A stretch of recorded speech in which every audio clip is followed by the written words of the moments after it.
Jungkook's new song contains a hidden name-Jimin, noticed it on stage, and he smiled. Why is my name in the bridge? The question hit like a stray bullet, buried beneath the deafening roar of the stadium and the pulsing lights of the encore stage. Jimin stood frozen at the edge of the platform, his microphone slipping slightly in his grip, eyes fixed on Jungkook, who just a moment before had delivered the final verse of his new solo track with unnerving intensity. The crowd screamed, oblivious, but Jimin had heard it, clear as day. Jungkook didn't look at him. He was staring out into the ocean of fans, jaw clenched, chest heaving. Sweat traced a path down his temple, his expression unreadable except for a flicker, a split-second twitch in his cheek, something like regret or relief. The music faded, lights dimmed. The crew rushed in for the transition, but Jimin couldn't move. That line, barely whispered in the melody, played on loop in his mind. When Park Jimin forgot how to breathe. It wasn't metaphorical, it wasn't vague, it was a name. His name, hidden in plain sight, and no one else had noticed. Except him. Backstage was a blur of stylists, managers, and noise. The members dispersed to their respective corners, busy with their routines. Jungkook peeled off his jacket and avoided Jimin's gaze, busying himself with a towel and a bottle of water. But Jimin watched, closely. It wasn't just curiosity. It was dread. Because Jimin remembered something Jungkook shouldn't know. Not anymore. That night, silence lingered between them like static electricity. They sat in the back of the black van, the city lights flaring past the tinted windows, both pretending not to feel the weight of the question hanging in the air. Jimin finally broke it. You wrote that line months ago, didn't you? Jungkook's knuckles tightened around his phone. He didn't answer, but he didn't deny it. Jimin's voice dropped. Why now? A beat. Then Jungkook said, because I wanted you to hear it. His tone wasn't soft. It wasn't poetic. It was edged with something raw, bitter, maybe broken. Jimin turned his head sharply. Is this a game to you? No, Jungkook said too quickly. This is the only way I know how to ask. Ask what? To remember. There was a crack in Jungkook's voice that made Jimin's throat tighten. The weight of years they never talked about suddenly loomed between them. And the fear Jimin thought he had buried deep, the fear that one day someone would dig up what they had left behind, rose like bile. That night, Jimin didn't sleep. He scrolled through forums, social media, desperate to see if anyone else had heard it. No one had, not yet, but it was only a matter of time. The next morning, he walked into rehearsal early. Jungkook was already there, alone, looping the instrumental on his phone, eyes closed, mouthing the words to himself. Jimin stood quietly by the door, listening. Every word carried a memory, fragments of nights on rooftops, whispered confessions, a silver ring that disappeared one morning without explanation. The song wasn't a track. It was a confession. A map. A trap. Later, when the other members arrived, things returned to normal, at least on the surface. But something had changed. Jungkook was more withdrawn, Jimin more alert. They circled each other like ghosts trying not to haunt the same hallway. And then the messages started. Slipped under hotel room doors, scribbled in Jungkook's handwriting but unsigned, lyrics unfinished. Some lines Jimin recognized from old journals, others he had never seen before. But they were all about him. About them. Late one night, Taehyung found Jimin sitting on the fire escape, hands trembling, one of the notes in his lap. Are you okay? Taehyung asked, voice soft. Jimin looked up, expression hollow. I think he remembers everything. Taehyung frowned. What do you mean? I thought we agreed to forget, all of us. Jimin's voice cracked. That summer, the lake, the accident. Taehyung went pale. He stepped back, as if the very mention of it pulled the breath from his lungs. You promised we'd never. I didn't bring it back, Jimin said. He did. Back at the dorm, Jungkook stared at the photo in his drawer. It had been folded and unfolded too many times, the corners frayed, the colors fading. 3 boys in the sun, smiles wide. shadows behind them too faint to see clearly. Beneath the photo, a single line scrawled in ink. I never stopped remembering, did you? As the group prepared for the next performance, Jungkook changed the setlist. The others didn't question it, but Jimin knew. There would be a new verse tonight. A deeper truth. And maybe another name. Jimin stepped onto the stage with a calm face and a storm in his chest. He wasn't sure if he was ready to hear it, but he knew he couldn't stop it. You changed the verse again. Jimin's voice cut through the dressing room like a shard of broken glass. Jungkook froze mid-button, his reflection in the mirror momentarily forgetting to breathe. The room was filled with the quiet buzz of stylists and staff, but the tension between the two idols was a gravitational force, pulling the oxygen from the air. I did, Jungkook said without turning, calm but only on the surface. Jimin walked up behind him, close enough that Jungkook could see the ghost of his expression reflected beside his own, taut, unreadable, lips pressed into a dangerous line. You know what you're doing, Jimin whispered. You're baiting me. This isn't about music anymore. Jungkook turned then, slowly, his jaw ticking. It was never just about music. For a moment there was silence. Then Jimin's laugh, bitter and breathless. You think this is clever? Airing your trauma like a goddamn riddle on stage, so fans can decode it like a scavenger hunt. What happens when they figure it out? What happens when they realize we weren't always just brothers on stage? Jungkook's eyes darkened. Maybe they should. You're out of your mind. Am I? Jungkook stepped closer, voice low, intense. Or are you just scared they'll see the real you? The one who used to sneak out at 2 a.m. to sit on my rooftop and write songs we swore no one would hear. The one who promised we'd never lie to each other. Jimin's hands curled into fists. That was years ago. And I never stopped living in it. Silence. Heavy, brutal. Tell me one thing, Jungkook asked, his voice barely audible now. When you left that night, did you ever look back? Jimin flinched. It was the only answer Jungkook needed. Later, under the blinding lights of the dome, the opening notes of Jungkook's solo track echoed like thunder. But this time, something was different. The instrumental slowed halfway, dipped into a haunting minor key. Jimin, waiting in the wings, felt it in his bones before it happened. The new verse hit like a confession in front of thousands. You said silence was safer than truth. But I drowned in the noise of pretending.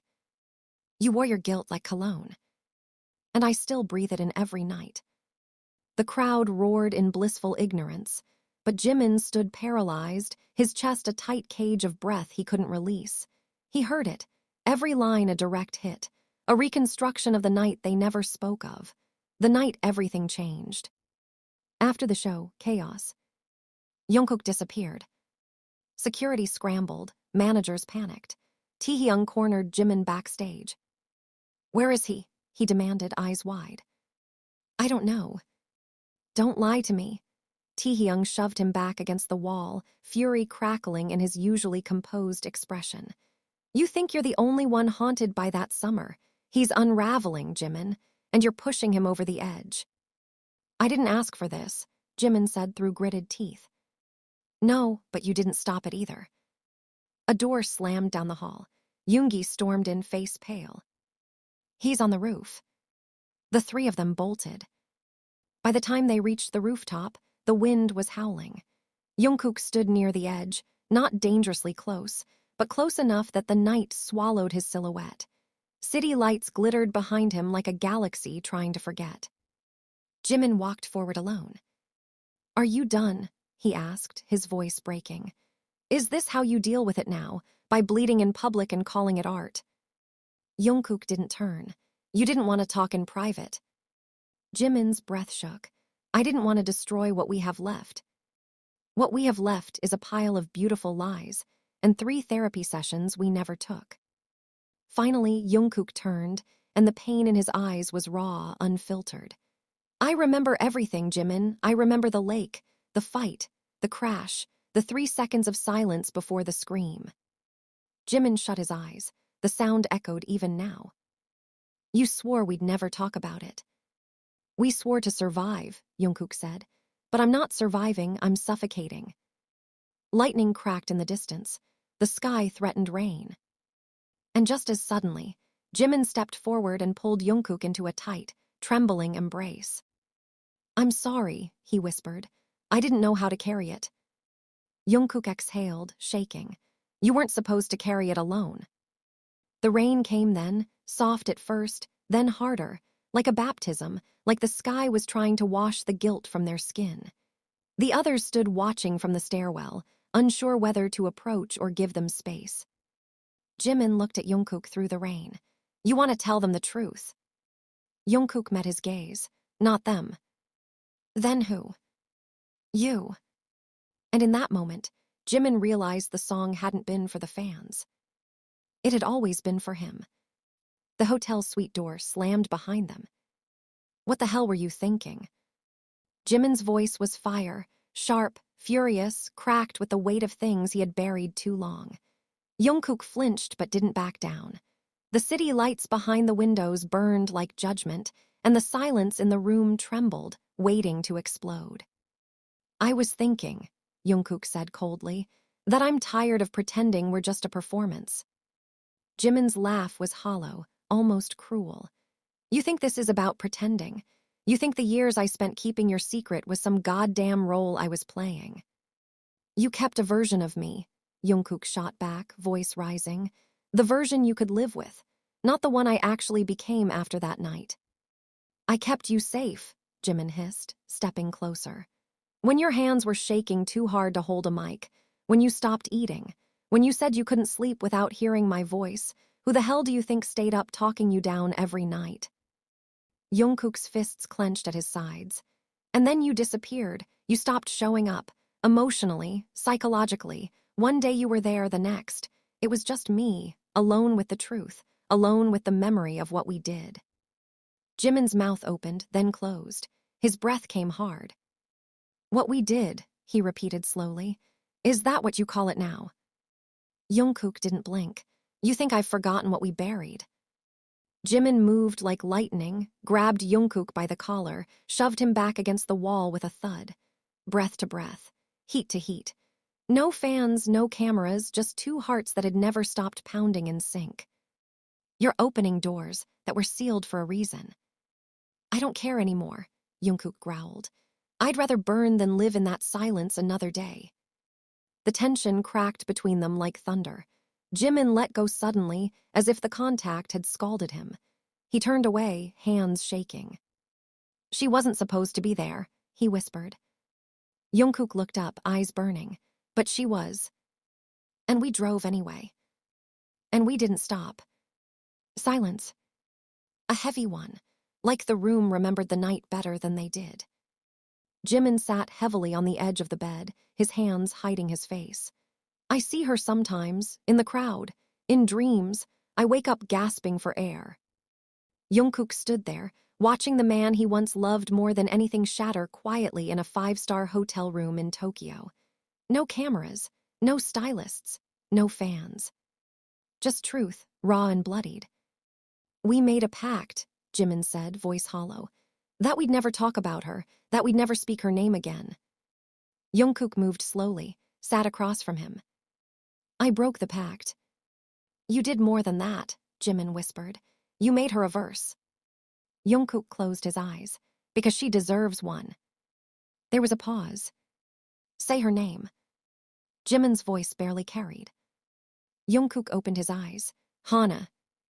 The air in the room seemed to still. Even the hum of the mini fridge faded. She was only 17, Jimin said, and she believed in us more than anyone. She followed us to the lake, Jungkook said, and we let her. She took the wrong trail. And we drove off without checking. She called, Jimin said. Twice that night, I still have the voicemails. Jungkook swallowed hard. I listened to them every year. Their eyes met again. A deeper grief passed between them. Not just guilt, not just mourning. Responsibility. I saw you burning, Jimin said after a long time. And I thought if I stayed away, I could save you. That if I pretended nothing happened, maybe the guilt would dissolve. You can't amputate your way out of grief, Jungkook murmured. You bleed anyway. Outside, rain started again, gentler this time, like memory instead of judgment. Jimin stood up, walked to the window, forehead against the cold glass. What are we going to do? Jungkook didn't answer immediately. We tell the truth, he said at last. Jimin turned, eyes wide with disbelief.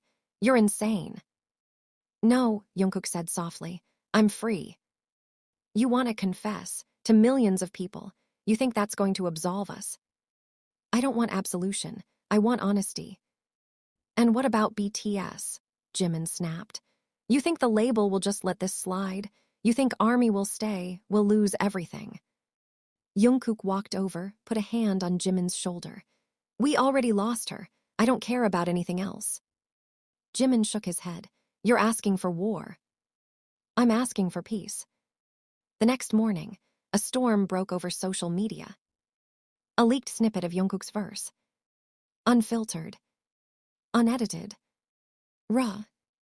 The lyrics made no attempt to hide anymore. She called us gods, and we left her to drown. We played immortality in a world where girls die forgotten. The hashtags exploded. Theories erupted. Was it fiction? Was it real? The label released a vague statement. The members went silent. And Jimin sat in the recording booth alone, staring at a blank page, heart in chaos. He pressed record and whispered into the mic. Her name was Hana, and we failed her. The world would never be the same again. You're trending in 17 countries. Namjoon's voice was low, but the undercurrent of fury was unmistakable. The room was dimly lit, intentionally. Management had pulled all 7 of them into a discreet high-rise apartment, phones confiscated, windows sealed. Silence reigned except for the pounding of rain against the glass and the quiet tick of the wall clock, counting down to whatever bomb would fall next. Jimin didn't flinch. He sat cross-legged on the couch, arms folded, gaze distant. I know. You know, Namjoon stood. You recorded a confession to being involved in the death of a fan and uploaded it to SoundCloud with 0 warning. You didn't tell the company. You didn't tell us. Across the room, Yoongi muttered. He told someone. Everyone turned. Jungkook didn't look away. Taehyung looked between them, expression twisted in disbelief. You both knew. You've been sitting on this secret for years, and now you're just performing it. No one planned this, Jimin said, his voice quiet but not apologetic. It just happened. No, Jin said sharply, arms crossed, jaw tight. Confessions do just happen. You've both been playing with fire, and now we're all burning. Silence, again. It was Jungkook who broke it. I'm sorry. His voice wasn't loud, but it stopped the room cold. I should have told you sooner, all of you. Jin laughed bitter. Damn right you should have. It wasn't about shame, Jungkook continued. It was grief and guilt, and thinking maybe if I didn't say it out loud it wasn't real. Namjoon paced the floor, fingers pressed against his temple. You're not just anyone. You're Jeon Jungkook. Every word you sing, the world listens. You just dropped a nuclear-level secret in lyrical form, and now there are journalists at every airport trying to figure out if BTS committed a crime. We didn't kill her, Jimin said suddenly, eyes flashing. But we didn't save her either, and that's not something you forget. Do you even hear yourselves? Hoseok exploded. We're not in high school anymore. There are contracts, sponsors, lives depending on us, and you're out here turning trauma into track lists. Don't, Jungkook snapped, stepping forward. Don't you dare reduce this to branding.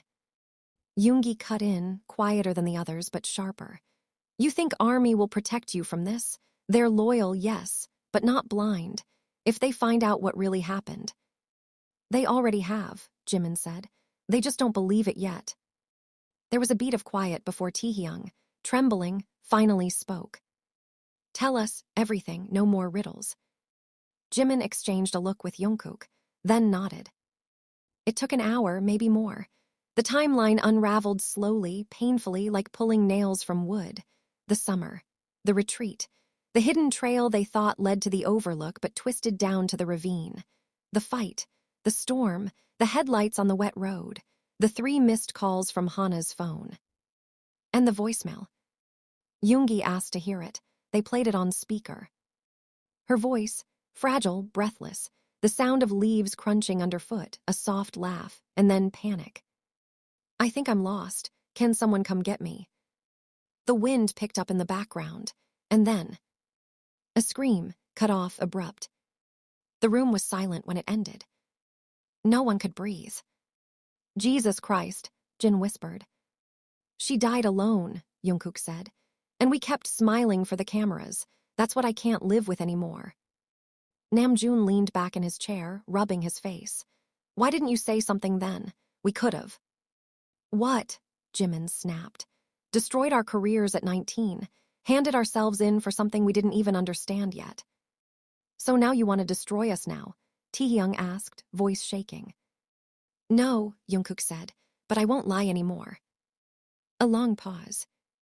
Then Yoongi spoke again. So what happens now? We release the truth, Jimin said. All of it, no poetry, no riddles, a statement. Namjoon looked like he'd aged 5 years in 5 minutes. You understand what that means, right? BTS could end. Jungkook stepped forward. Maybe it's time it did. No one responded. The next morning, the label issued a statement. Cold, sterile, vague. But it was too late. A journalist had already released a full breakdown of the lyrics. Fan theories turned into a frenzy. Hana's name began trending. A photo surfaced, an old selfie of her at a BTS fan event, grinning between Jimin and Jungkook. The internet erupted. And then came the unexpected. An email. From her sister. Jungkook read it first. Then forwarded it to Jimin, with trembling fingers. It was simple. I always knew you didn't mean to leave her, but she adored you. She followed you into the woods because she thought you'd protect her. I hope, wherever she is, she finally hears your apology. And one last line. She wrote songs too. I've attached one. Maybe you'll want to finish it. Jimin stared at the file for a long time before opening it. A rough melody. A girl's trembling voice, singing a half-formed chorus about light and faith and falling stars. He felt his throat close. Later that night, in the studio, he called Jungkook in, played it for him. Neither of them spoke for a long time. Then Jungkook picked up a pen. Let's finish it, he said. And they did, together, not to erase the past, but to finally face it. The door to the recording studio slammed shut behind Jimin. You seriously think this is enough? Jungkook didn't look up from the mixing console, fingers moving slowly over the dials, adjusting the reverb on Hana's chorus. Her voice, delicate and untrained, hummed through the speakers like a ghost finally invited to speak. Jimin stepped forward, eyes blazing. You're playing martyr again, writing songs like they're court depositions. But there's no redemption arc waiting for us at the end of this, Jungkook. Then why are you still here? Jungkook replied, voice calm but cold. If you've already decided we're damned, why show up at all? Because she deserves more than a melody. Jungkook looked up at that, jaw tightening. And what do you think this is? A performance, Jimin snapped. You don't even know what you want. 1 second you're writing elegies, the next you're staring at our old tour posters like they're going to fix everything. She's dead, Jimin. Jungkook stood, knocking over the stool behind him. And we're not, that's the problem. We kept moving, kept smiling, kept lying. At least let me give her something real. And what about the people still alive? Jimin shouted back. What about the 6 other members whose lives are hanging by a thread because you want to unearth your guilt in stereo? The studio door creaked open. Namjoon stood there, a tension behind his eyes that was becoming too familiar now. You're both coming with me. Neither of them moved. Now, Jimin and Jungkook exchanged a final glare before following. They were driven in silence. No staff, no managers. Just Namjoon, hands gripping the wheel like he was afraid his bones would break if he let go. The destination was a plain office in Gangnam, tucked into the top floor of a nondescript building. Inside, a lawyer, a representative from the label, and a PR strategist whose face was carved from tension and cold foundation. They were told to sit. The PR strategist didn't waste time. You have approximately 48 hours before this becomes unrecoverable. The public is divided, the police are receiving anonymous tips, and Hana's family is being harassed by fanatics. We didn't leak the voicemail, Jimin said quickly. We kept that private. But you dropped a track that directly references a dead girl, used her name, her voice, without consent, and then backed it up with a confession posted to over 10 million followers. Jungkook leaned forward, voice low. Her sister gave us permission. She sent the file. The lawyer nodded. We've seen it. Legally, it offers some protection. But morally, you've made the fandom a crime scene. Every ARMY account is now a detective board. Namjoon stood against the far wall, arms crossed, watching both of them like they were strangers. We'll make a statement, Jimin said, softer now. Both of us, a joint one, no blame, just truth. The PR woman arched a brow. Truth? Do you really think the world wants the truth? No, Jungkook said, but Hana deserves it. The meeting ended in exhausted agreement. Back in the van, Jimin turned to Namjoon. You're not saying anything. Namjoon stared out the window. You have no idea what it took to keep us all alive the first time this almost surfaced. Jimin felt the words hit him like a slap. Wait, what? Namjoon looked at him then, something hard behind his eyes. 2019, right after the Speak Yourself tour, a blog surfaced claiming you two were involved in an accident. The company buried it. I buried it. Because I thought protecting you meant protecting all of us. Jungkook turned pale. You knew. Namjoon nodded once. I didn't know the details, but I knew enough to lose sleep for 3 years. You never said a word, Jimin whispered. Because I believed in your silence. I believed it meant the worst wasn't true. Jungkook rubbed his face, collapsing back into his seat. It was easier when you didn't know. Well, I know now, Namjoon said. And I have one question. Are you ready to live with what happens next? They didn't answer. The next 24 hours blurred into war. The fandom split violently. Hashtags trended both in defense and condemnation. International outlets picked up the story. An old police report leaked. Missing person. 17-year-old girl. Last seen near a lake outside Seoul. The fans found the timestamp on the selfie. Matched it to an unreleased behind-the-scenes photo of Jungkook in the same location, same jacket. The world was waking up. The next morning, Hana's sister posted a video. She spoke with grace, but her voice cracked. She confirmed their connection, confirmed her sister's love for the group, confirmed the tragedy. But she ended with something else. She wasn't just a fan. She was a girl who believed she mattered. I don't want her to become an urban legend. I want her to become a conversation. Jimin watched it in the dorm kitchen, barely breathing. Hoseok entered quietly, grabbed coffee, lingered. You look like shit. I feel worse. Hoseok hesitated. She really meant something to you, didn't she? Jimin didn't answer, but the pain on his face was answer enough. Hoseok sighed. Then give her a legacy, not a scandal. Later that night, Jimin and Jungkook went live. No label polish, no background music. Just them. No script. They told the story, all of it. Not sensationalized. Not dramatized. Just two voices, trembling but honest, recounting the summer that never let them go. They ended with Hana's song. Finished, raw, beautiful. It wasn't an apology. It was a requiem. And somewhere in the silence that followed, the world exhaled. But the consequences hadn't arrived yet. And when they did, they would change everything. 3 days later, Jungkook sat in a dimly lit conference room, the walls sterile, the air recycled. Across from him, a police inspector leafed through a manila folder, slowly, deliberately, as though the weight of its contents could alter time itself. Cameras were forbidden.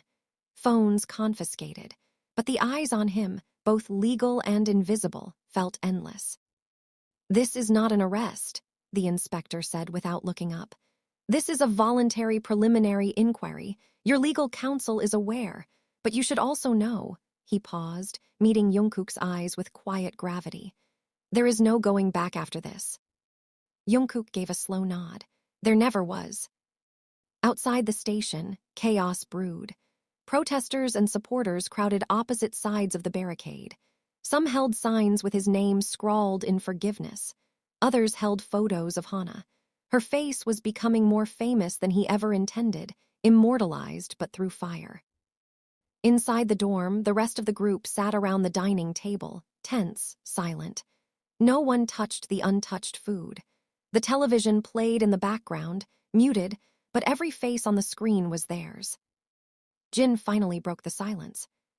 "Should we prepare for a suspension?" Namjoon didn't answer immediately. He was scrolling through his phone, reading a news article. Then, softly, "They're calling for an indefinite hiatus. Some outlets are pushing for full disbandment." Taehyung's knuckles whitened around his mug. Just like that, years of sweat gone. Hoseok exhaled hard. Not gone, but changed, forever. Yoongi leaned back, arms crossed, staring at the ceiling.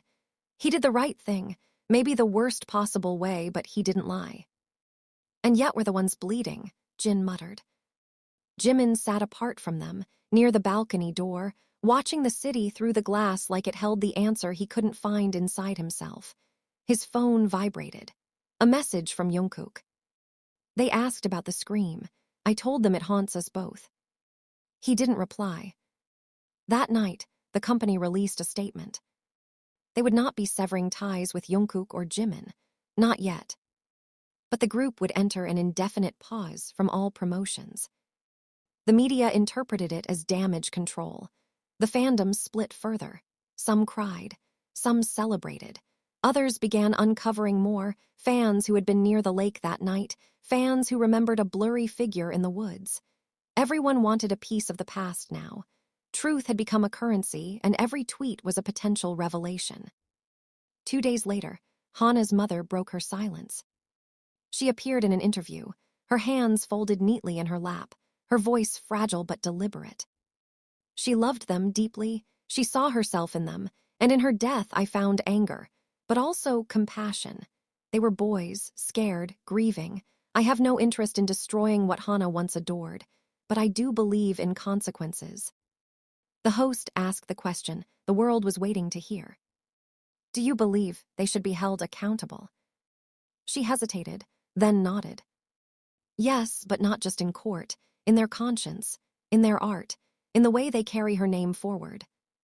The impact was immediate. Sympathy began to shift, not into rage but into reflection. News outlets pivoted, think pieces emerged. When idols are human, the ethics of fame and memory, who owns grief? Jimin met with her privately. The room was small, neutral, 2 chairs and a table between them, no cameras. When she entered, he stood, bowed. "I don't expect forgiveness," he said. "I'm not here to give it," she replied gently. He swallowed. "I just needed to tell you she called us her stars, but she was the light." Her eyes filled.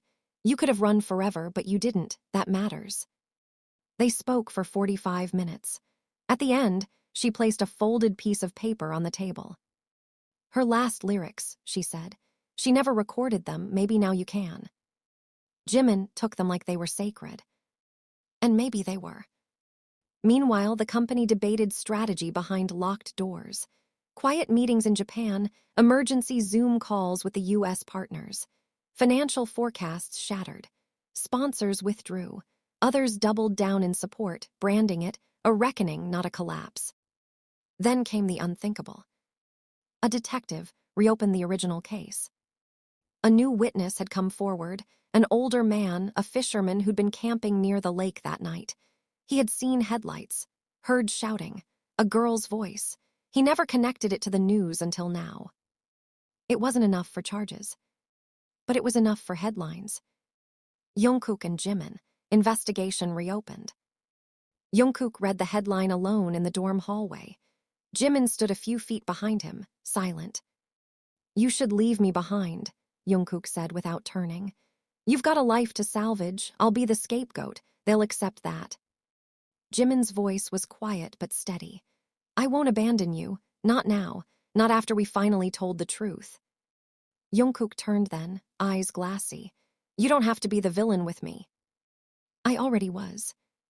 They stood there, two men stripped of myth, their youth shredded by memory, their bond soldered by pain. Later, they returned to the studio. Together. They worked in silence at first, then with rising urgency, piecing together Hana's last lyrics, layering her original melody with new chords, reimagining the song not as a lament but a light, not perfect, but honest. When it was done, they didn't name the track after her. They called it Where We Should Have Turned. The song was released without warning. No promo, no press. Just music. A map of guilt, a tribute, a wound made art. It didn't chart. It didn't need to. The fans knew, the world knew. And somewhere, perhaps, Hana did too. But the storm wasn't over. Because one of the members, someone they never suspected, had been keeping a secret of his own. And he was done being silent. The silence in the dorm was no longer the anxious kind, but the kind that comes after a detonation, when ears are still ringing and the dust hasn't settled.